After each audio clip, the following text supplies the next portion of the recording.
Hello and welcome to Leaders in Supply Chain podcast. I'm your host, Rushit, and I'm also the managing director of Alcott Global in Northern America and Asia Pacific. Today, I'm super excited. We have Cynthia. Cynthia is the Chief Executive Officer for US Center of Advanced Manufacturing. We're going to know a lot more about what that is and what the purpose is. So let's welcome Cynthia. Thank you so much for doing this. Thank you for having me here. I'm excited about this as well. Awesome. Cynthia, do you mind just telling us a little bit about how did you end up becoming the CEO of that center without giving more information of the center for now, but just what is the journey from where you started and how did you end up here? The journey is long and I will shorten it for the sake of clarity. I did start my career in technology with big tech firms. And I then spent quite some time in the nonprofit arena where I got very engaged in some workforce and visibility issues around people with disabilities. I do have a son, full disclosure, son with Down syndrome, so I was very invested in making sure that there were opportunities. But from that, I learned the power of gluing together things like media, government, academic, policymakers, industry, and bringing them together. And I think that skill brought me to Automation Alley, where I worked for a few years, and I ended up developing and growing the partnership between Automation Alley and the World Economic Forum, which culminated in what you see today as the U.S. Center for Advanced Manufacturing. Okay. This is because one of the question, was around what is Automation Alley? Because of course, Automation Alley has been in Detroit, if not at least 5 to 6 years, if I'm not wrong. And then US Center Advanced Manufacturing came in. And actually, the reason I met you was because I was invited, and thanks to Francesco for arranging that, the opening of US Center in Troy, Michigan, and that's how we met. But how did that happen? Why was World Economic Forum interested in Automation Alley, and what does the situation look like? So, first of all, why you have to change the name, and second, what is the purpose now, and what was the purpose before? Automation Alley will still live on as a separate entity that really supports the small to mid-sized businesses in the state of Michigan. One of the things that I saw was in Michigan, we have a unique, a lot of people we have a very fabulous, strong cohort of SMEs alongside these multi-globals. And at some point, we need to take advantage of the multi-global opportunities. And we have these huge corporations who rely on a supply chain from a supply chain standpoint all the way downstream to the proverbial mom and pop that is over in, on the eastern side of the state and provides tooled products. So we can't ignore that. So the whole supply chain thing became something of systemic concern. So when I looked at it, I put together a consortium about 6 years ago. Automation Alley, I think, has been around for about 20 years. But within that role, I took the role and I was overseeing sales, marketing, and operations at the time, brought those departments together, and we did a research project that was a culmination of individual research by leaders from 8 academic institutions in the state of Michigan. I assigned them each a topic. Somebody could do AI, somebody could do big data, somebody did robotics, and they were really good. I mean, by the way, managing a group of academics is no small feat. So I think probably my greatest claim to fame is I brought that into a published document. But in doing that research, it was extremely robust, something I could have never done on my own, and the small staff I had could not have done exclusively without that support. The World Economic Forum saw that document through one of our professors who shared it with them, and they said, where did this good work come from? And that was our actual introduction to the World Economic Forum. From that time, I then took a role as an active lead for a new project the World Economic Forum was starting at the time, which was called AM Hubs, Advanced Manufacturing Hubs. They were identifying geographic locations where there was a strong aptitude and resilience in the manufacturing arena. This would have been post, at the time, it was before COVID. So we were looking more at what happened after the 2008, 9, 10, where automotive industry was decimated. How did we recover so well? And we looked at some of the manufacturing techniques that were continuing, had been prioritized, and the prowess that we retained in Michigan, and decided that we ought to become the pilot for their new AmHub program. And then I led that relationship. So that's kind of how I got as far as we are. We're still not to the center yet. From that, I had an opportunity to spend a year as a fellow with the World Economic Forum, kind of creating an arc over how all the AM hubs work together. And So again, this is back in Switzerland, or? it's back in Switzerland. So Okay, okay. I started the fellowship here. That happened during COVID. So the Oh, governor supported it. I was so excited. I got a phone call on one Friday, Rashid, that the governor was supporting it and that we would be getting funding. And the following Friday, the governor shut down the state oh, sorry. because of COVID. So, then I sat back thinking, am I ever really going to have a fellowship? And I stalled with my good friends in Geneva as long as I could. And eventually by May, had to start the fellowship here from Troy, Michigan, and then went over to Geneva in August. So I spent the end of 21 and the first half of 22 in Geneva, managing the AmHub process globally for the forum, while at the same time liaison back with the state of Michigan for additional funding to create the center opportunity. Oh, that's awesome. That's awesome. So was Automation Alley a public-private company as well? Yes, it's a public-private, and it's a business association. Got it. So it has long been a business association, and because it's funded significantly by the Michigan Economic Development Fund, the metrics are really based on supporting Michigan companies. When we moved forth with the agreement, so the agreement came between the World Economic Forum and Automation Alley to create a new entity, which is the U.S. Center for Advanced Manufacturing. In that role, we've moved beyond what Automation Alley can do, because going into it, eyes wide open, even in assigning it with the governor, I reminded her that she would be reading a lot about people outside of Michigan. That although Michigan is our initial funder for it, part of the way Michigan gets recognition and global and national attention is by being a leader amongst people who aren't from Michigan. So she knew that going in that we were going to be focused very much on a national initiative that would always point back to the strengths of Michigan, as well as identifying true other areas of expertise around the country. Amazing story. And that's genuinely amazing. Though I've not read those papers, I don't know if there's a way for me to get hold of that, but I would love to read that, which all started this. I wanted to kind of talk more about the initiatives, more initiatives you have already done, and what are the other initiatives you're planning to take upon from the center. But I have one question around, are you now promoting Michigan, which, I mean, of course, I'm assuming that's probably one of the initiatives you have to do is get more manufacturing in Michigan. But are you also, as a part of US Center, promoting US manufacturing, like bringing more manufacturing to US? Is that any, I would say, not KPIs, but any initiative around inviting companies in US? Absolutely. Okay. The goal is to create a true national center, and we've already received our first federal grant. It's pending, so I guess I can't announce it. Federal grant coming very soon. And it's important to me that we be looking at other states. As a matter of fact, when we built out the executive committee, I only have one slot allowed for a Michigan manufacturer. Oh, wow.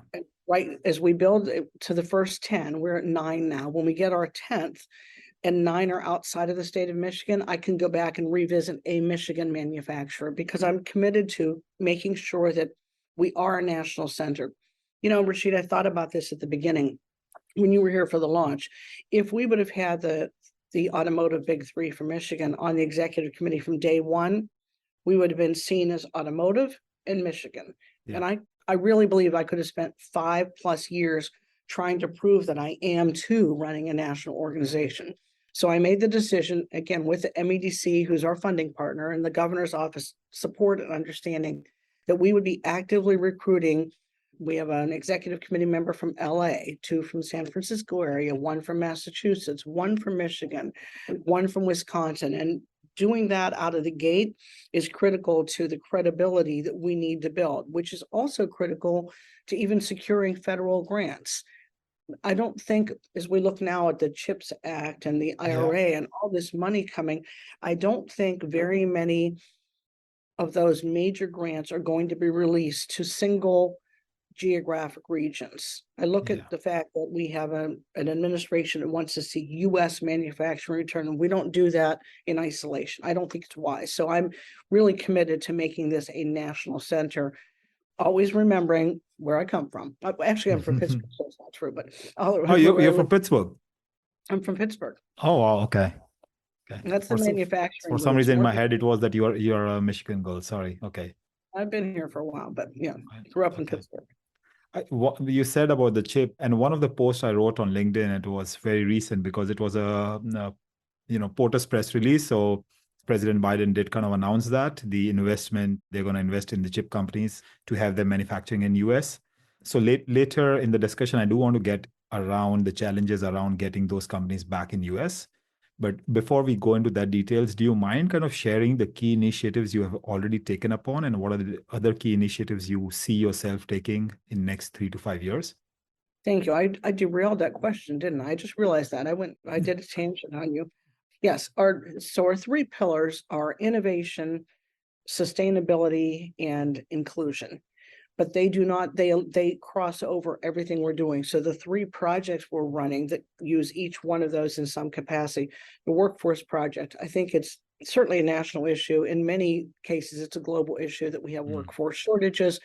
It's the appropriateness of the workforce, it's the right skill level. All of those things are really damaging the ability for anybody to recruit a new company, because the recruiting of a company requires a sustainable workforce, a workforce that will show up on a regular basis. So finding different avenues, and we're being very innovative in that project. We are looking at retraining and upskilling, but also looking at how we may have inadvertently over the past 30, 40 years, when talent was easier to come by, winnowed down the people we're willing to look at. Again, I mentioned disability. We're not really sure how to do that, so we won't look there. Somebody who's had a criminal record, even though it was nonviolent and ended years ago, we're not really comfortable. So what we've done is we've done this at the same time. Now, post-COVID, people were doing this, and we've ended up with this real crunch. So I think we need to find innovative ways to connect with those people and make sure that we're finding any underrepresented group that wants to work and enabling them to get the skills they need to be successful. So workforce is our biggest project. Our second project that's very growth oriented is new business models. It's the disruptive innovation and how that's impacted new business models. So, I mean, what we're doing now, we're 13 hours apart in time zones, and just something as simple as we're doing a Zoom meeting, but the new innovations that have taken place and how disruption has created opportunity. And for companies, what we're trying to do with companies is build out a playbook, and Accenture is a partner of ours in that, but build a playbook that says, this is what it looks like when you feel disruption, and how to react to disruption in a opportunistic way as opposed to a fearful way. So kind of giving people a path that calms some of that anxiety that, particularly, again, if you look at hardcore old school manufacturing where there's big investments in legacy facilities, how do you begin to look at that and find a way to no longer put all your weight in how much property you own, but in how much work you get done? And there's an entire way of looking at it that needs to be adjusted. So that's a very exciting project, and that's coming along. That's also been running for a couple months. And the third one is poorly named, by the way. Anybody who has this podcast want to give me a better name, I'll take it. It's accelerating technology adoption. It's taking the people we know and giving them an opportunity to see some of the World Economic Forum Global Lighthouse Network. The Global Lighthouse Network, you may know, is, in my opinion, woefully underrepresented in the US. I believe we have either 9 or 11 lighthouses in the US out of 141. And I do not think statistically that's where the US belongs. So either we're not sharing it appropriately, we need to get the word out to more people, or we don't understand it, or I don't know. What we're doing right now is two things. And one of my colleagues is running that project specifically, but we're taking groups to tour existing lighthouses. We went to Procter & Gamble's Lima, Ohio lighthouse in December. We've got another one coming up soon. When we do the lighthouse tour, it gives manufacturers an idea of what it takes to get from where they are to where an ideal state looks like, what that looks like. Yeah. And then they'll walk them through the steps. So that's an exciting project. And alongside that, we are now beginning to add companies that we've heard are innovative, we've seen to be innovative, and we're going to go ahead and do a showcase there, and then remind them that they should take the opportunity, having had us tour people through it, to apply to the Global Lighthouse process through the World Economic Forum, because I think there's a lot more in the US that just haven't been identified yet. So, couple of notes and comments first. Thanks to you and the team, I was able to see one of the lighthouse, which was in Singapore, which was an HP printing plant. Yes. So, thanks to you, I've seen it, and it's just amazing to see the amount of automation which goes and how sustainable that the whole plant is. So that's amazing. So thank you for that. So me and Radu did this US tour where we met almost 55 chief supply chain officers and SVPs looking after transformation within the businesses. And I always gloat about that, hey, if you are looking for any kind of automation, you even want to understand what's happening in real world, what is humanly possible, you have to get in touch with, I usually say the World Economic Forum US Center. I mean, that's how I've been using it. But for them, they're just not aware that they can actually get in touch with you and that option or resources is available, right? So first of all, how open are you that people from those companies reaching out to you directly and trying to understand what are the options they can get from you? So I that's would the number love question. I would love to have them reach out to me directly. That's a fabulous thing. Cynthia.Hutchison, such a long email we've chosen to, the US Center for Advanced Manufacturing. So we shortened that to USC, the number 4AM. If you looked at it, we originally had USCAM, and that, we kept calling it USCAM. But when you really look at it from a URL standpoint, it read USCAM. So we decided we better plug that number 4 in the middle of it. It didn't seem to showcase what we were trying to represent. But yeah, I would love, honestly, Ryan, feel free to route people to me. I think it's important that we take a look at them. We just were referred to a milk manufacturing company the other day that apparently a large conglomerate bought them, and they brought their team in to teach this smaller 400-person company how to do things, and the team left with notes and a request that they come back and learn more. So the large conglomerate learned more from that small company. So I want to go see that small company, find out what they're doing, how they're doing it. So I think that's the kind of companies too we want to find, is whether they're 400 people, 4,000 people, 40,000. I want to find the companies that are doing it well, that are not self-identifying yet. Yeah, I would love them to raise their hand and identify and say, I think I'm doing something really special here. Please come and meet me. No, I genuinely believe, and this is why this podcast, because I genuinely believe that what you're doing is many companies are facing this challenging. And this comes to my second point is US. So my take was after this tour around really talking to manufacturing global decision makers was that they are almost being pushed, or it's almost like a necessity to have reshoring. So basically manufacturing very close to their home where the demand is. But again, one was the skills, that there is not enough skill right now available to run the plants. That's number one. Second, because of what's happening geopolitically, globally, what's happening, the investment to get automation within the factories, it's not available right now. Companies do not want to invest right now to make that completely probably a lighthouse effect where, at least 70 or 80% is automated. No, that's not available. Third, they have a lot of options with co-packers, but the co-packers are quite small, so they cannot start delivering to everybody coming back from Asia or Europe, bringing the manufacturing here. It's not possible. How are you answering them? How can you actually support them when they say we have a people challenge, we have money challenge, we cannot automate?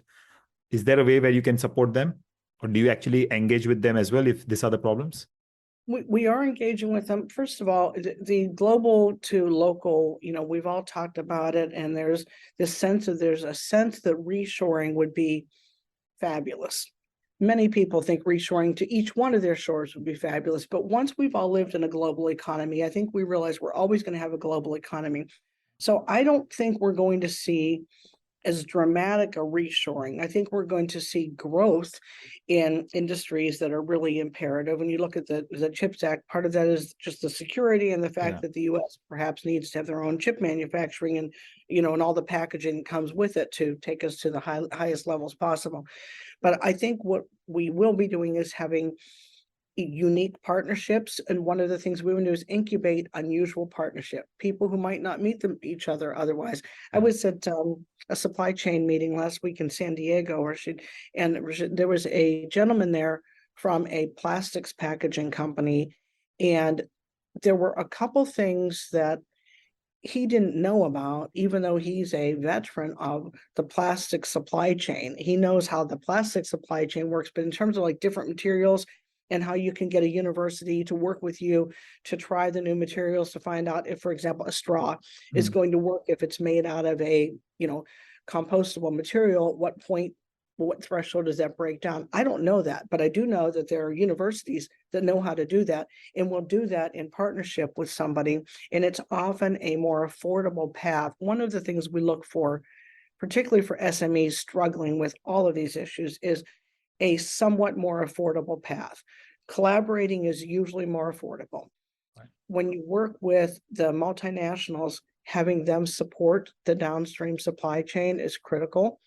And I believe we are at a time again at this moment in history when the top of the supply chain is not interested in squeezing every last nickel out of anybody. Not that they were ever bad guys, but is much more interested in finding a way to make sure that if you have a company, you are still in business 5 years from now serving them. So I think there's more willingness to share some of that cost and some of that expertise downstream than there has been in the past. And we see that at the U.S. Center for Advanced Manufacturing as a mechanism to strengthen U.S. manufacturing, the collaboration. But I do not think it's going to be uprooting a massive plant from China and finding a spot for it here. I don't think that's going to happen. I think we may put less resources into one country than another, and maybe more resources thrown back into the U.S. Yeah, I mean, with even the logistics cost right now is so low that it's very even difficult to, even the idea of bringing everything to US does not really work pragmatic wise. But it's just the pressure, as I said, the pressure is not a supply chain pressure. I mean, supply chain pressure for me is that, numbers should make sense. The demand has to be supply, the forecast level has to be way higher. So supply chain wise, it does not make sense to kind of reshore now, but it's almost like a geopolitical pressure to come, and people are basically working towards it. So we kind of getting, executive search is one of our bread and butter. So we are getting more and more manufacturing roles from US. And before it was all about supply chain. Now it's all about manufacturing excellence, somebody who is basically sustainable partner within manufacturing, which is very new roles. But US do not have those talent readily available compared to the amount of demand they have in US. So one question, which is the last question on third point, is many of them do ask me around, is there a cost involved around if they go and approach you to even share their problem? Does that cost them? Because they almost think that you are almost like a consulting company, like a Deloitte or McKinsey, who basically is going to charge them to even share the problem. How does it work? Can you tell them openly and more candidly as well that, what is the cost and when do they actually end up paying? We usually have people, thank you for asking that question, because by the way, I am really big about talking about money at the beginning. I've told people if I walk by a shoe shop and I see a pair of fabulous shoes and they're $3,000, I'm never going to buy them. There's no amount of trying them on and talking about them that will make me buy them. It's not how I think. So I like people to know. So we have a pretty standard, first of all, people can come and get engaged with us usually for 2 quarters to come in and try a couple of things, come to some meetings, engage with people, get invited. And then we expect people to participate as a partner. And we have a partnership rate of $50,000, which is not like a consulting firm. It's like the retainer. It's a whole company membership cost. It's a whole company membership cost per year. And I think it's a reasonable number that we're looking at a way that we aren't screening out, again, the people we need. Yeah. We're a small team. It's easy for us to manage. It's a simple number. We know what it looks like. And then, we've got companies already who have 15 people engaged with us out of different departments. So it's a good way to simplify it. I can't get, if it gets too complicated, I know. No, but this is a very candid answer. I really, really appreciate to be super transparent. And I think it's also important for me to kind of just share this with my audience that even when they approach a World Economic Forum, for them to kind of really get benefits, they need to be a member, and there's a cost of that membership, and it's paid yearly. And usually the benefits you get is how much do you want to actually get engaged and how much information you want. So it's more about you coming and asking for help rather than waiting for, Cynthia to coming and saying, hey, what help you need every single day, right? So this is also, it's very important for them to understand as well, this perspective. Now, so just moving on is USA, right? The challenge in USA, which, I mean, I think workforce is definitely one of this challenge. And so I just want to go into each of the challenges, the three initiatives you shared. So I just want to go a little bit deeper in each one of them. Workforce. I am, for me, I'm personally really well invested in, I'm very curious person about what's exactly going on within the workforce. How can we rescale, upscale? How can I contribute? It only takes probably, 1 hour in a week for me to go in and contribute and connect people who can actually, it can help a lot of people, because this can actually help economies when you start rescaling and upscaling, right? And this is why I'm more passionate about this topic. So I'm going to spend a little bit more time on this. First, how bigger challenge do you see in US, the workforce way? And do you think it's majorly just the East Coast part, or do you think it's a pan USA problem? I think it's a pan USA problem. I think it's different. It manifests itself differently in different geographies. It may be more or less transparent in some, but I do think it's a national problem. And I think it's a big problem. I do think it's not intractable. I believe there are some things, I mean, if I think about this, if you go back to education, 3 generations ago, the vast majority of people didn't go to college. Yeah. Well, 3 generations and two generations ago, they didn't all go to college. And 3 generations ago, they didn't all have to graduate high school.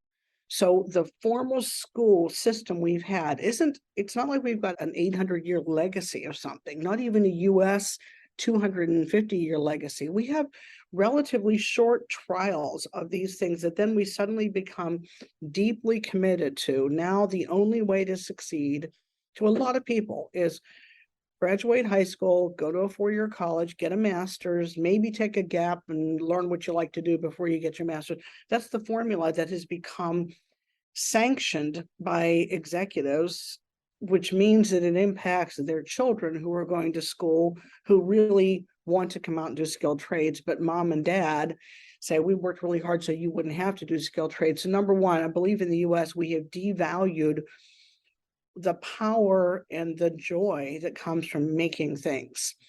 I would like to rename manufacturing. I don't know what name. Again, I'm not good at finding names. I just know the ones that when we talk about manufacturing and people say it's not all dangerous and dirty, and sometimes it's still dull. Sometimes it's, however, the joy doesn't come from the rote skill. The joy comes from, I helped create this, I made this, and I look around at everything we own. Somebody made it. Somebody made this stuff.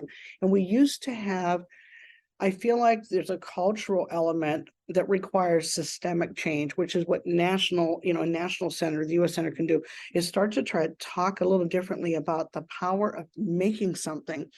And when we couldn't get things during COVID, suddenly making things became really an interesting issue to people to whom making things was just assumed. So I think we need to have a bit of a mindset change about what manufacturing is. And I don't know how to explain it clear to people. Then somebody made that car you're driving, and somebody made those clothes you're wearing, and somebody made that television you're watching and the couch you're sitting on.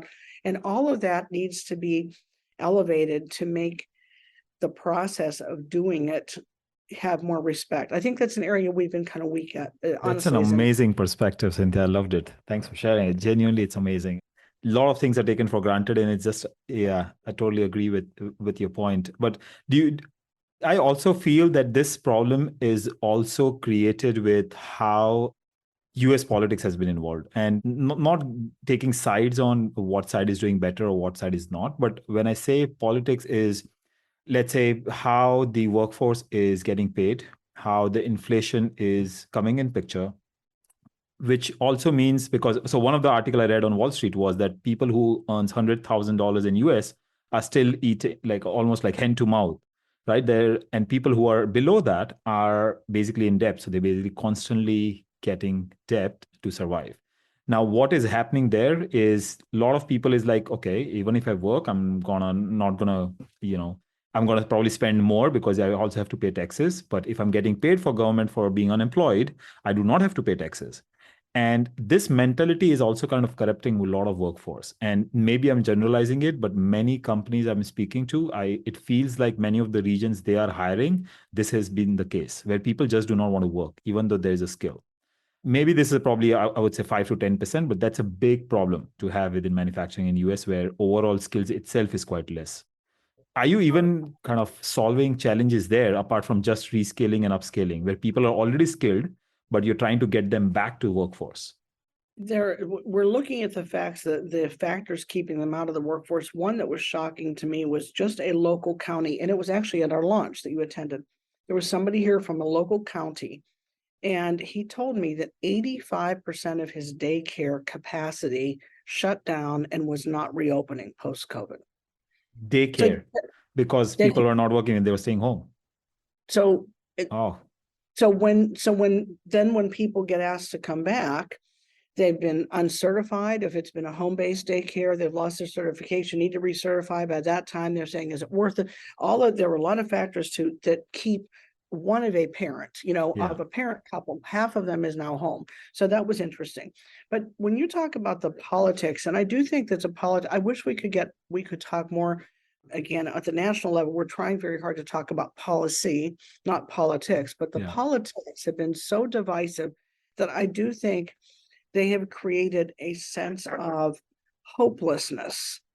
And hopelessness is a terrible, terrible problem. Yes, I totally agree. Yeah. I remember seeing this I'll digress for a second. The first time I went to LA, a long time ago, I saw people who made money and lived in mobile homes. And I was surprised because I grew up in Pittsburgh in a very working class environment, but I had a home. And I was sort of taken aback by how normalized that was. And as I started talking to people, I found that in LA, which was probably at that era, one of the greater haves, have nots of the US, there were so many mansions that it was almost like a high school kid envisions himself in a mansion or in a mobile home. And Okay. didn't see this because, so I need to become an actor or a rock star. I need to be one of these things that gets a lot of money, or I have nowhere to go, or I have no major upward trajectory. And because I didn't see a lot of middle class, again, could be I didn't see middle class in the areas in LA I visited. I saw wealth and what looked to me like a very lower middle class. And I felt like that gap. Well, now politically, we've talked about exactly that in the US. We're missing our middle class. Yeah. But The part of that, hardworking, making sure, they were the people who were actually saving. So the banks would basically be filled with their savings. Yeah, that's missing. I totally agree. And actually, this phenomena has a word. It's coined by Harvard, and it's an influential era, but I forgot the exact word. But the term explains the same thing, that either you want to keep doing things which is going to make you super rich, and if you're not there, or if you're not getting signs that you're going up, you're going to give up, right? So that's number one. And second is, if you're already giving up and you do not want to have this mediocre life, which people have seen this US dream of American dream of going really big, and because you're not getting big, you just give up. And that's what exactly you're saying, and it's amazing. Yeah. I think we need, so for now, we can talk about it. We can encourage people, like, when I want to make sure that we do have representation when we have a roundtable about workforce, that we have representation from a union, Yeah. representation from an entry-level employee, as well as representation from the executives who are driving that. They need to hear each other's voices. One thing very unique about the US Center and how we do business will always be that I really work hard. It may sound very tactical and unimportant, but I think it's the critical, it's the secret sauce, if you will. At any given roundtable, there will be an executive from a multinational. There will be a much lower plant manager from a multinational, a CEO of a tech company, but those levels are all balanced, because so many times people come to me afterwards and said, I've been in operations. I'm an EVP globally for operations. I really understand operations, but I talked to the plant manager of a plant, and he was telling me what it actually looked like on the floor. And those conversations have to be heard to help people make wise decisions. So we're trying to empower people with the opportunity to meet the people who help them make better decisions. But I think it's critical to hear each other in those moments. Similarly, I even have discussions, honestly, Rashid, with my family about how expensive restaurants have gotten. Well, restaurants have gotten expensive because food has gotten expensive because labor is at a shortage. So they pay more for labor. And then I love that people who work in the US, up until, I don't even know, I think the minimum wage, if I'm not mistaken, and I could be mistaken, is something like $2.65 for wait staff. Yeah. So not at all a living wage. So again, you look at the fact that restaurants can't fill their staff. Restaurants have variable hours. So if you're going to work for a guaranteed $2.65 an hour, you got to hire a babysitter. You need childcare. You need to get out of the house. You need to drive to work, and you get there. And because it's just, particularly that first year post-COVID, you might only have 4 customers all night. Yeah. That's a terrible business model. So that business model has been, it's been tweaking. I've rarely been to a restaurant in the last 6 months that doesn't have a tip automatically included, which I think is fabulous. It's extra good when you don't notice it and you tip anyhow, because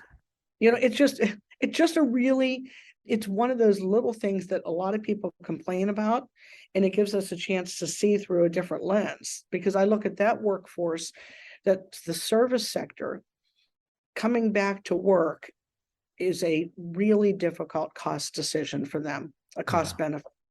No, that's a great perspective as well. So, well, 2 pointers to this. One, Cynthia and the team does amazing events.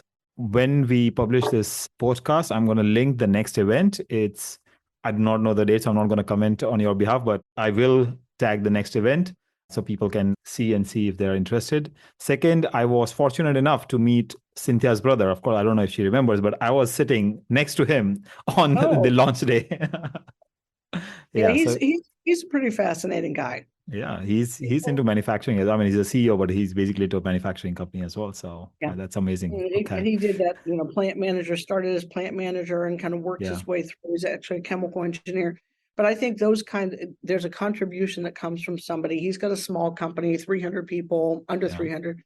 And that is really helpful. By the way, the event is May 15th and 16th in Wisconsin, hosted by GE Healthcare.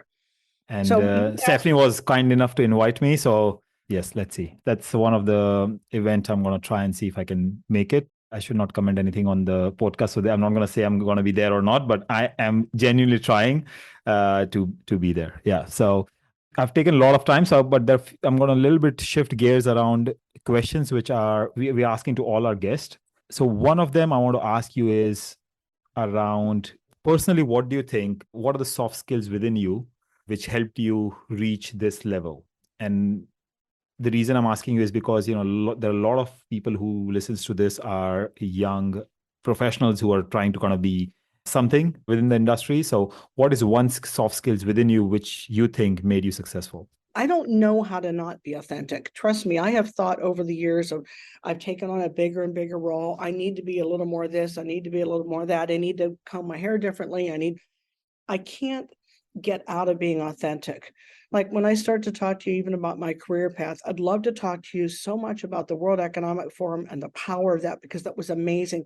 But I can't be who I am without being a girl from Pittsburgh who grew up with a steel mill, with my dad working at the mill while he got his metallurgical degree from Carnegie Mellon. Oh, wow. And then becoming something different. And then having a son with Down syndrome created who I am. And I can't not share those pieces and feel whole. So I think the authenticity, and I think we tend to expect, what everyone attribute to, we expect a business executive to look a certain way and be a certain way. And I think when you can actually reveal your authentic self, it helps you understand how other people can think. I really go through that. Sometimes when I find somebody to be almost insufferable and arrogant in some way, I have to step back and think, I wonder what's going on that she needs so hard to prove herself. Let me try to level set so we can have a good experience. And I think that's how you connect with people. So I think connecting, the authenticity I have that I can't get rid of, even when I've tried, is it creates strong connections. And one of the things I think has happened I know has happened in my career. I really rarely lose a connection. They're in there. They stay in the back of my mind. Stephanie, I know Stephanie well, and she now works with me. She and I met 20 years ago and didn't reconnect for 15 years. And She's 5 from years Michigan ago, as well, right? she's back and forth between Michigan and Paris. She has a very good Yeah. life. Yeah. Yeah. By the way, one of So, the things now I feel silly is before this podcast started, I told her, and which I tell all our guests, that one of the reason this podcast is a success is because people are just themselves. Now I feel silly because one of your strength is being authenticity, because I do not think fake it till make it work. Have never believed in it, and I do believe authenticity is actually one.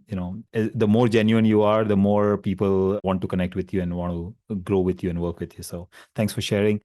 Mental health, very important topic, even personally for me, because I've been a little bit on the spiritual journey, and I do go on a lot of hikes, and I've also turned vegan, and I don't know, I'm surrounded by people who have been fighting mental health. And for me, it has become very important that I always ask people, especially at your level, how are they dealing with mental health? How do you keep it up? And also, do you know a way for you to evaluate and see if somebody is going through mental health, and how do you help them? I saw this question was coming and I was so excited to see it because it's important. I would tell you Yeah. right now, for me, I'm not doing enough for my mental health. I know that I'm not. I work at it. The winters in Michigan, when the weather's bad and I don't get outdoors enough, are difficult for me because I need to be outside a lot. My tranquility comes from walking, hiking, or biking. I like to be outdoors. I like that little bit of tranquility. I am rarely alone. My husband works from home, so I go home and he's there. All right. I have two sons, both have disabilities, and so actually I'm they sorry to live hear that. far, Yeah. they live a couple miles. Oh, they're great, they're fine, but they Okay. live a couple miles away. But there's a little bit of helping that needs to happen periodically, Yeah. and I have elderly parents.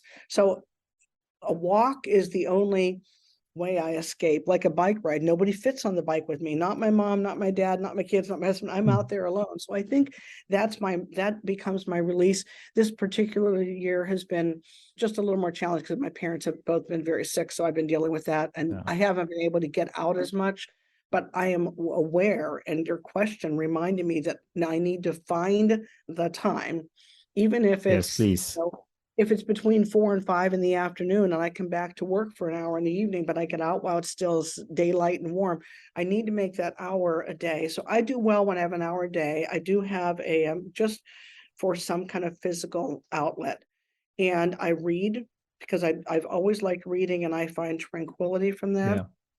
Yeah. You would ask, if I pay attention to the mental health of people around me. I Yeah. think I do. Using with work, it tends to be that I use stress as a measure. So if I see that somebody seems to be exhibiting stress, I try to find the source of that, let them share what's going on, and then again, level set so that they can feel comfortable taking a little bit of a breather for themselves.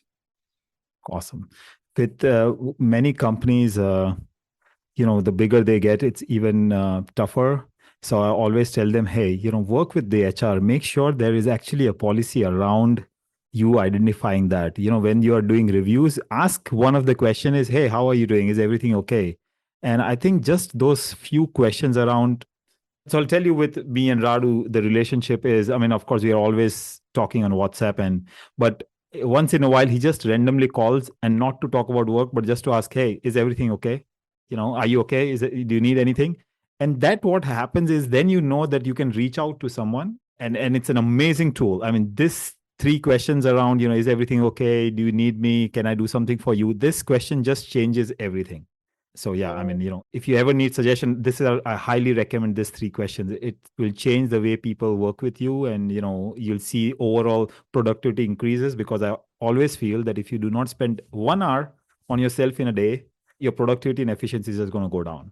But that 1 hour is going to change how your next day is going to look like. And this is why for me, working out every day is just because I know that I want to be more efficient and I want to be more productive outside. So yeah, that coming to my last question is, can you recommend 3 books? I don't know if you are an avid reader, but any 3 books which kind of really inspired you, which you would like to recommend?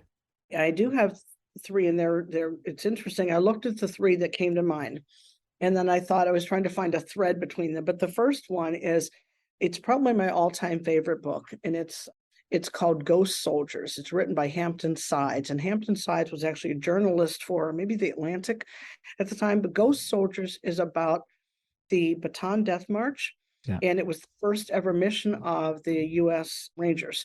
And there was, when I read it, it was so powerful. It's actually hard to read in terms of, it's got some very emotionally challenging things to read because, beheading took place and it's described. However, I look at the fact, this comes back to being the U.S. Center for Advanced Manufacturing. America sent 535 of their brightest, best, strongest, most well-trained soldiers to rescue a known 131 severely damaged human beings. It makes me proud to be an American. It really does. Wow. It's like one of those, it was just, and it's a powerful book. It's a book for which I had to use a highlighter and look up words on occasion. And that doesn't happen to me very often. That's why I looked up, who's Hampton Sides? How did he do this? But he's a great writer. He's a great writer. Okay. So that's my first. The second one, and it's, so the common theme ends up becoming justice. And I would tell you, I think if one word had to describe me, it would be justice. It's a thing I strive for within my team, within the U.S. economy, within manufacturing, within humans. So the next one is One Man's Castle. And that's a story It's a great of, book, yeah. You've read that one. Yeah. Yeah. So this is, you know that one. So it's the story of, the first Black man acquitted by an all-white jury in the United States, and Clarence Darrow defended. It's a fabulous book. And then the last one is much more recent, and it was Tara Westover's Educated. And I think when I look at all those, it's people who have overcome, not even over, in Tara's case, she overcomes adversity, and the rest is just that this deep conviction that there's a right thing to do. Clarence Darrow, Ossian Sweet, the U.S. Rangers, there's a right thing to do, and doing the right thing no matter what. Doing the right thing against great odds is a powerful thing that inspires me. And I hope in my tiny little speck of the world, running the U.S. Center for Advanced Manufacturing, we can do the right thing with each of our projects to accelerate opportunity for people in the U.S. Awesome. No, thank you so much for sharing all the 3 books. 2 of them, I'll pick it up. Now I have a long list because, I've been doing podcasts. I've been asking everybody. So my list has gone really big. I do read a lot. And I kind of started reading books in a way that when I started, I was only reading thriller books. So I would not pick up anything else which is not thriller and fiction, of course, and then I started reading books, like heavy books. English is not my first language. It's actually my third language. And so for me, reading did help a lot, and, storytelling, narration, and trying to understand the world. I kind of understand world through books rather than everything else. I started traveling way late in the world than anything else. So yeah, books are very important. And this is why this question is there. Cynthia, again, thank you so much. I genuinely appreciate your time. I know you kind of on a crazy working hour and you're doing a million things. So I really appreciate you doing this podcast. I hope, my audience will basically know far more about US Advanced Manufacturing, and, they will definitely reach out because I'm going to make sure that your LinkedIn profile is connected to this podcast. Cynthia, thank you so much. Thank you, Rashid.